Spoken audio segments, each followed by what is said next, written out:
저는 한국 역사를 뭐 전공한 학자는 아닙니다. 제 전공은 국제정치학이고 정확히는 남북한 통일 문제, 북한 인권 문제, 그리고 미국의 세계 전략 이런 것들이 저의 관심사입니다. 근데 제가 사학을 전공하지는 않았지만은 대한민국의 역사를 이야기하면서 국제정치와 외교를 이야기하지 않고 아까 존경하는 김영삼 대기자님 말씀처럼 일국사를 기준으로 얘기한다. 제 이름이 양일국인데 일국사를 폐지하자 보니까 제가 좀 저를 폐지해야 된다. 예. 그래서 대한민국의 역사를 이야기하면서 국제정치와 외교를 이야기하지 않는다는 것은 그것은 언어도단이라고 저는 그렇게 생각합니다. 이를테면은 스케이트 선수가 칼날을 위해서 얼음을 달립니다. 얼음이라는 걸 얘기하지 않고 스케이트를 얘기하는 것과 똑같은 겁니다. 왜 그런가 하면 대한민국처럼 그 신생 독립국가가 건국을 하는 과정이 국제정치입니다. 그리고 국제정치학에서의 종합예술이 분단과 통일입니다. 강대국의 어떤 이해관계에 의해서 국가를 자의적으로 두동강 내기도 하고 독일의 경우처럼 내동강 내기도 합니다. 또 조각난 국가들이 또 협심을 해서 또 노력을 해가지고 또 통일을 이루기도 하는 우리 대한민국의 건국부터 한강의 기적, 오늘날 대한민국이 10대 경제강국이 되는 그 드라마틱한 모든 과정이 결국은 국제정치라는 판 위에서 벌어진 것인데 지금 말씀드린 바와 같이 교과서가 전혀 국제정치를 이야기하고 있지 않다는 것. 그리고 그러한 대한민국의 역사를 얘기하는 그것이 어떤 사학계의 어떤 독점권 비슷하게 되어 있는 그런 현실. 이런 부분에서 저 같은 국제정치, 외교를 전공한 그런 학자분들이 많은 지혜를 좀 교과서에 좀 보태야 된다는 그런 문제의식을 갖고 있습니다. 첫 번째로 지금 올 초부터 우크라이나 사태가 전 세계에 가장 큰 이목에 집중되고 있습니다. 근데 우크라이나를 돕겠다는 얘기는 여기저기 많이 들립니다. 뭐 미국이 돈을 줬다더라, 무기를 대줬다더라. 근데 직접 가서 싸우는 나라는 없습니다. 그리고 우크라이나 대통령이 뭐 열심히 뭐 싸우는 것처럼 이렇게 나오는 것 같긴 하지만 뭐 전선이 그렇게 쉽게 끝날 것 같지가 않습니다. 왜 이렇게 되는 것인가? 이것을 국제정치로 풀어보면 너무나 간단합니다. 우선 국제정치학에서는요, 접경한 국가의 강대국이나 나하고 국경을 공유하고 있는 나라에 적대 국가가 있는 것을 절대로 용인할 수가 없습니다. 국제정치에서는. 그런데 우크라이나 옆에 러시아가 있습니다. 근데 우크라이나가 친미국가화 되려고 하고 심지어는 나토에 가입하려고 하니까 러시아의 입장에서는 본인의 생사가 오고 가는 사활적 국익이 걸려있기 때문에 전쟁을 강행하는 겁니다. 이건 미국이 예전에 바로 미국의 미국의 바로 밑에 소련의 핵이 들어오려고 하니까 3차 대전을 걱정했던 그것과 똑같은 원리라고 말씀드릴 수 있습니다. 그럼 왜 국제사회가 말만 하고 우크라이나를 위해 나서지 않는가? 그건 너무나 당연한 일입니다. 우크라이나를 위해 싸웠다가는 러시아하고 원수가 됩니다. 근데 러시아는 수천 개의 핵탄두를 가지고 있는 강대국입니다. 핵을 가지고 있는 강대국과 전 세계 국제사회에서 우크라이나 정도 되는 나라 하나 살리자고 수천 개의 핵탄두를 가진 나라하고 원수가 될 나라는 없는 게 정상입니다. 뭐 일부 뜻있는 분들이 막 용병으로 자원하고 막 그런다는데 그런 건 개인적인 차원에서는 그런 일이 있을 수 있지만 국가적인 차원에서 지금 우크라이나를 살리자고 러시아하고 적이 될 나라는 없을 겁니다. 그래서 지금 우크라이나의 운명은 풍전등화와도 같다 이렇게 요약할 수가 있겠습니다. 다급해진 우크라이나가 두 가지를 국제사회에 애원했습니다. 노플라이 존 해달라. 우리 우크라이나 상공에 비행기가 날지 못하게 해달라. 근데 비행기가 날지 않으려면 다른 강대국들의 전투기가 와서 감시를 해야 되는데 그럼 러시아와 교전을 할 수 있는 엄청난 리스크를 감내해야 됩니다. 해줄 리가 없는 겁니다. 급하게 우크라이나를 나토에 가입시켜달라. 그러면 러시아가 나토군과 싸우는 모양새가 되니까 우크라이나가 안전해질 수 있다. 그럼 프랑스가 보이콧했습니다. 제가 말씀드린 그런 국제정치의 그 무서운 논리가 지금 이 순간에도 국제사회를 지배하고 있는 겁니다. 재밌는 것은 대한민국 역사학 또는 역사교과서를 이야기하면은 온통 그 논쟁과 토론 그리고 여러 가지 생각들, 다른 생각들끼리 논쟁의 늪에 빠져버리는 경우가 많습니다. 대단히 체력적으로 힘든 일입니다.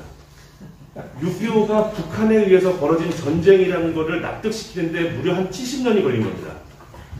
그런데 제가 국제정치학이 그런 역사교과서를 정립하는데 참 도움이 될 거라고 믿는 가장 큰 이유는 국제정치학은 논쟁이 거의 없는 학문입니다.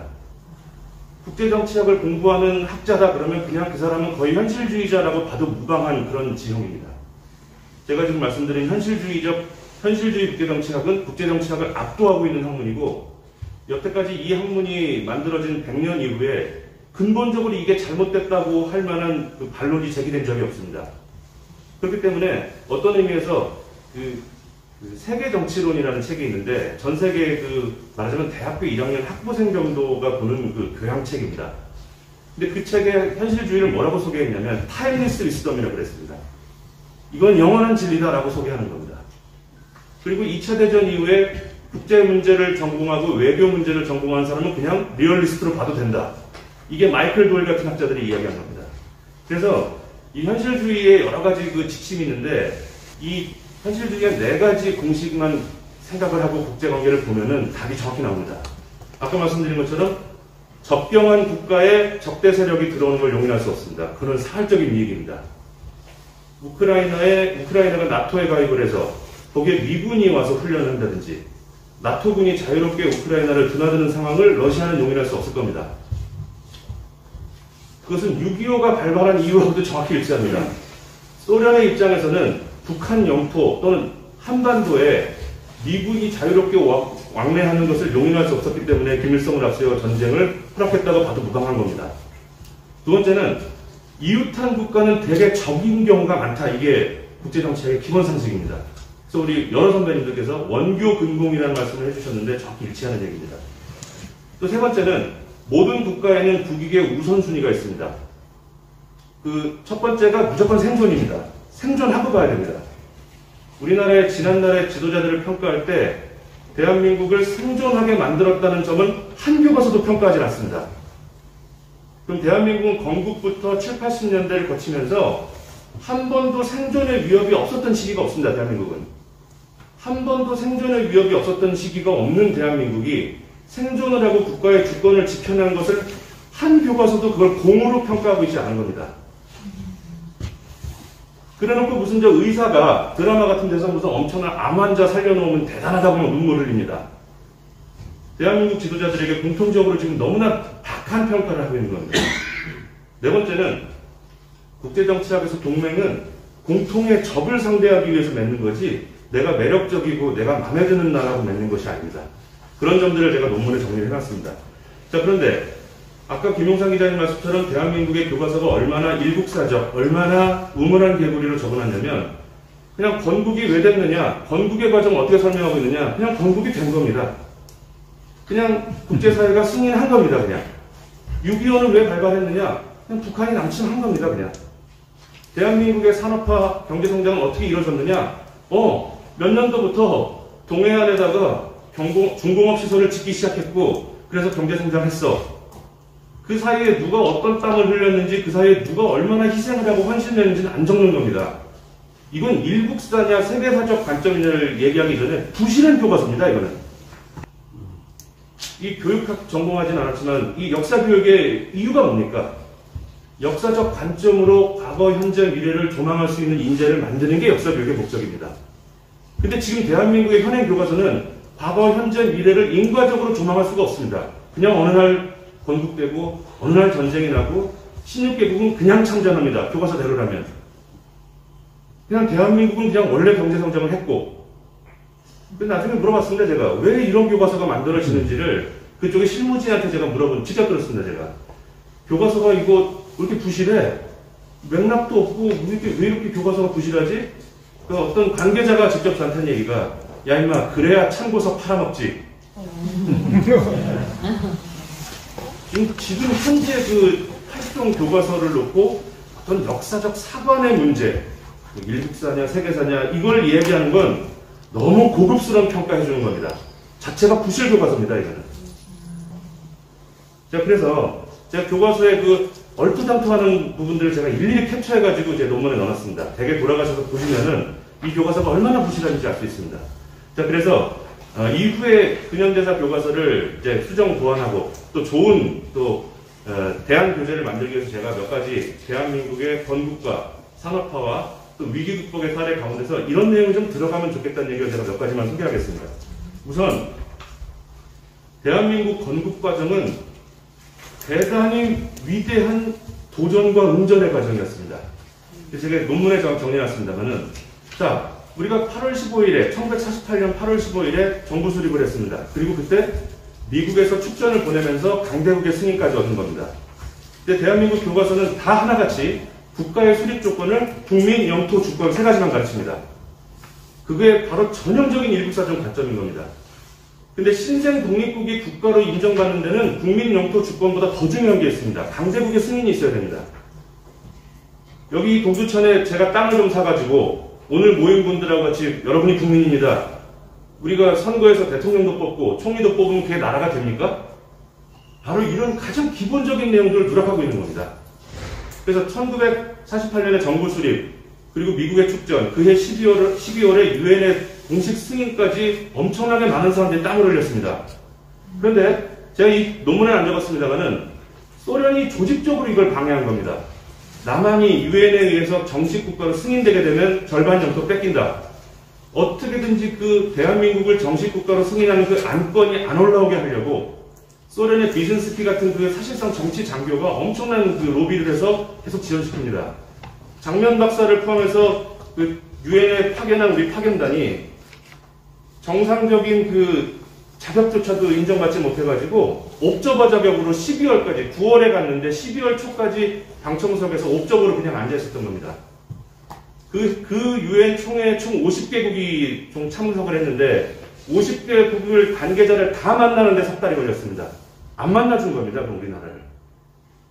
거기에 국내적으로는 남로당이 공기를 일으키고 심지어 그 좌익 언론들은 야 지금 대한민국은 이제 끝났다.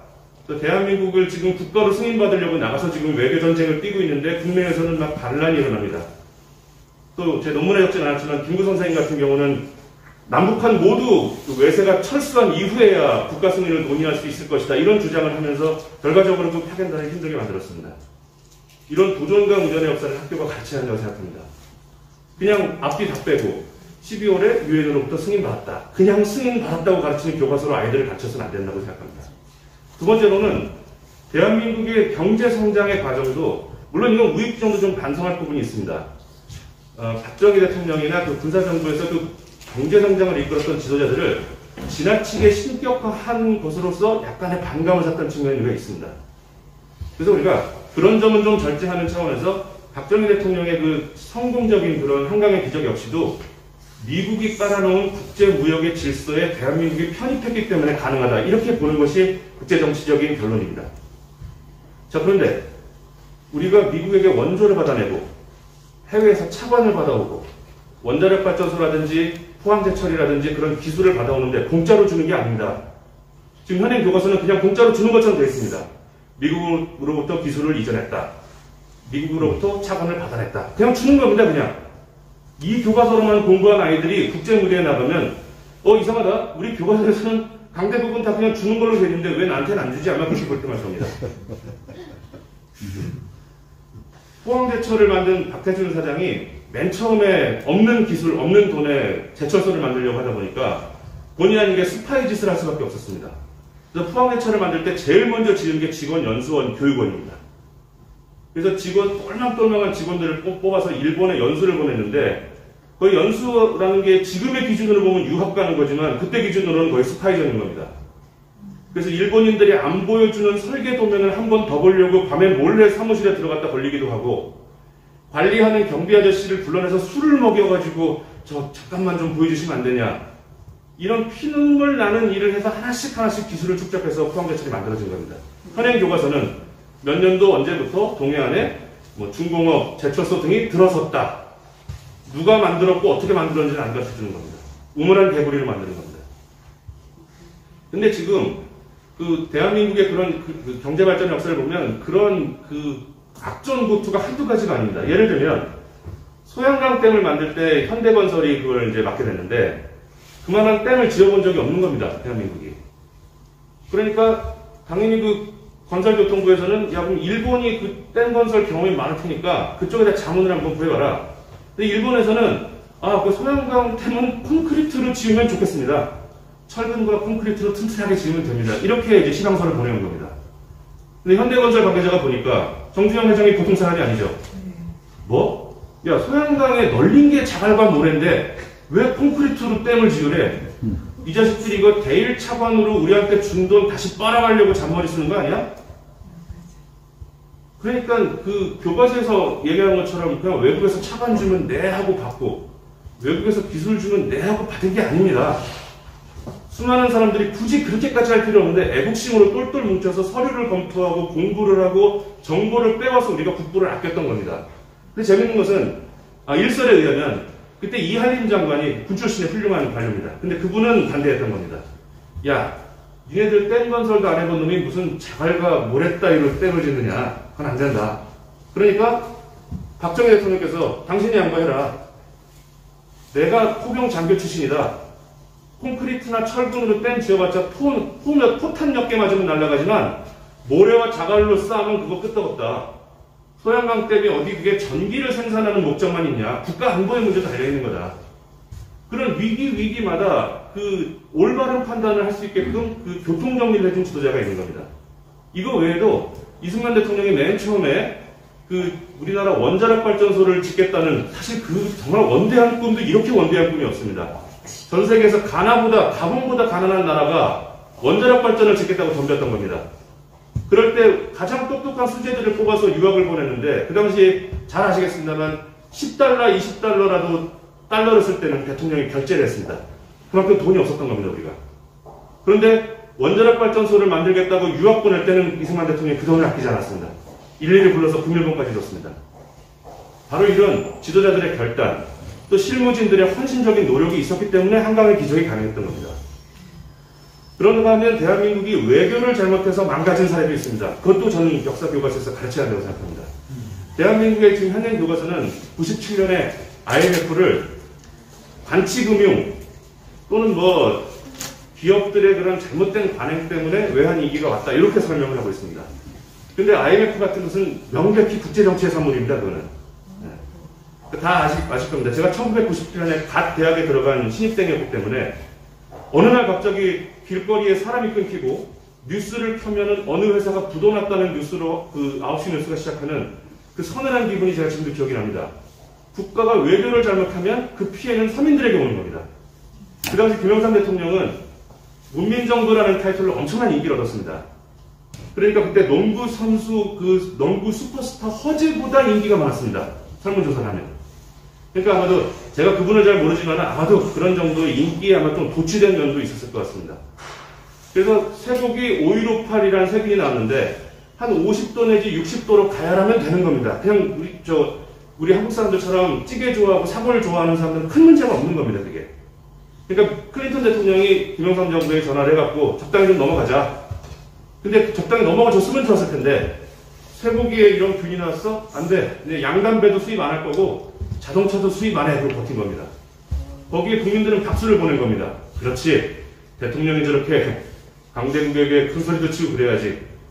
그 밑에 정부 관리들도 하나같이 제가 양담배 수입을 저지하겠습니다. 그때쯤에 일본에 대해서는 버르장머리를 고치겠다는 외교적으로는 있을 수 없는 그런 망언을 했습니다. 물론 일본에 대한 저희들의 감정이나 일본의 버르장머리를 고쳐주는 얘기는 개인적인 자리에서 할 수 있습니다. 그렇지만 국가의 그 지도자가 그렇게 얘기하는 무슨 문제가 있습니다. 그러니까 전 세계 최강대국인 미국이 한미일 삼각 협력을 요구하고 있는데 속된 말로 삐딱선을 탔던 겁니다. 물론 IMF가 대한민국을 구조조정하면서 긍정적인 방향으로 체질이 개선된 측면도 있을 겁니다. 그러나 우리가 한미 관계가 원만하게 조율됐었다면 그렇게 많은 기업인들이 한강에서 투신을 하는 그런 아픈 과정 없이도 조금 더 부드럽게 체질 개선이 가능했을 수 있는 겁니다. 몇 해 전에 TV에서 종이접기를 가르치는 할아버지 한 분이 TV에 나왔습니다. 그분이 2004년 내지 2007년 정도에서 아이들에게 종이접기를 가르치는 그런 방송을 진행했던 분인데 이제 제가 졸업한 이후기 때문에 저하고는 좀 인연이 없지만 제 후배들에게는 그 할아버지가 엄청난 그 마음의 위안을 줬던 겁니다. IMF 때문에 어머니 아버지가 맞벌이를 하고 가정이 깨지고 돌아가시고 그 과정에서 학교 갔다 온 아이들이 TV를 보면서 종이접기를 보면서 위안을 받았던 거예요. 그 할아버지가 오랜만에 TV에 나와서 어린이 여러분들 내가 이 종이접기 가르칠 때는 내가 일일이 가르쳐줘야 했지만 이제 여러분들은 어른이 됐으니까 여러분이 잘할 수 있을 겁니다 라는 응원에 전 그 시청자들이 울음바다가 되는 겁니다.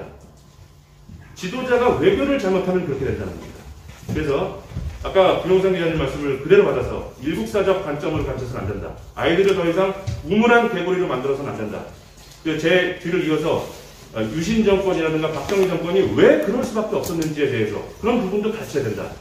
국가의 생존을 위해서 불가피한 측면이 있었다는 점도 가르쳐야 한다고 저는 생각합니다. 이것으로 제 발표를 마치겠습니다. 감사합니다.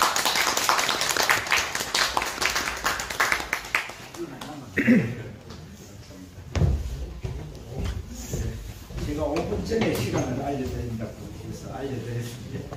이게 마치라는 신호로 이해한 거 아니죠? 괜찮습니다. 예, 감사합니다. 역시 우리 양일국 박사님 특히 제가 이렇게 앉아서 듣다 보니까 목소리가 아주 귀에 쏙쏙 들어오는 아주 좋은 목소리 가지신 것 같습니다. 좋은 강의 이런 거 하시기에는 정말 타고나십니다. 어법도 그러시고